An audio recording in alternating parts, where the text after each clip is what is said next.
നമസ്കാരം. ആയുസ് ഇരട്ടിയാക്കാൻ കഴിഞ്ഞ 12 വർഷക്കാലമായി ജപ്പാൻ സ്വദേശിയായ ഒരു മനുഷ്യൻ ഉറങ്ങുന്നത് ദിവസത്തിൽ വെറും 30 മിനിറ്റ് മാത്രം.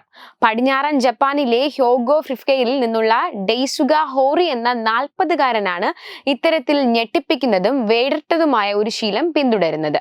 വളരെ കുറച്ചു സമയം മാത്രമാണ് ഉറങ്ങുന്നതെങ്കിലും തനിക്ക് ഒരിക്കലും ക്ഷീണം അനുഭവപ്പെടാറില്ലെന്നാണ് ഹോറി അവകാശപ്പെടുന്നത്.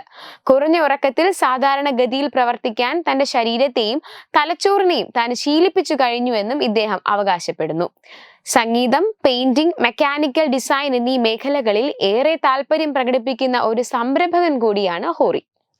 ഓരോ ദിവസവും കൂടുതൽ സജീവമായി സമയം ലാഭിക്കുന്നതിന്റെ ഭാഗമായാണ് ഉറങ്ങുന്ന സമയം കുറച്ചു കൊണ്ടുവന്നത്.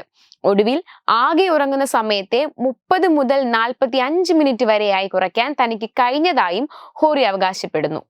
ഉറക്കവും ആരോഗ്യവും തമ്മിലുള്ള ബന്ധത്തെക്കുറിച്ച് ബോധവൽക്കരണ ക്ലാസുകൾ നടത്തുന്ന ജപ്പാൻ ഷോർട്ട് ഡിപ്പോസ് ട്രെയിനിങ് അസോസിയേഷന്റെ സ്ഥാപകൻ കൂടിയാണ് ഡെയ്സുഗ ഹോറി. 2016 ഇത്തരത്തിലൊരു സംരംഭത്തിന് ഹോറി തുടക്കം കുറിച്ചത്.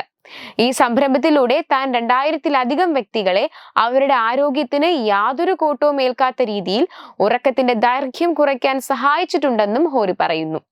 ഇങ്ങനെ ചെയ്യുന്നത് വഴി മാനസിക ആരോഗ്യവും ശാരീരിക ആരോഗ്യവും ഒരുപോലെ വർദ്ധിക്കുമെന്നാണ് ഹോറിയുടെ വാദം. കൂടാതെ ചർമ്മം എപ്പോഴും ചെറുപ്പമായിരിക്കുമെന്നും ഈ പരിശീലനം സഹായിക്കുമെന്നും അദ്ദേഹം അവകാശപ്പെടുന്നു. ഒപ്പം ഭക്ഷണം കഴിക്കുന്നതിന് 1 മണിക്കൂർ മുമ്പ് നിങ്ങൾ സ്പോർട്സ് ചെയ്യുകയോ കാപ്പി കുടിക്കുകയോ ചെയ്യുന്നിടത്തോളം നിങ്ങൾക്ക് മയക്കം ഒഴിവാക്കാൻ കഴിയുമെന്നും അദ്ദേഹം പറയുന്നു. Web desk തത്വമായി.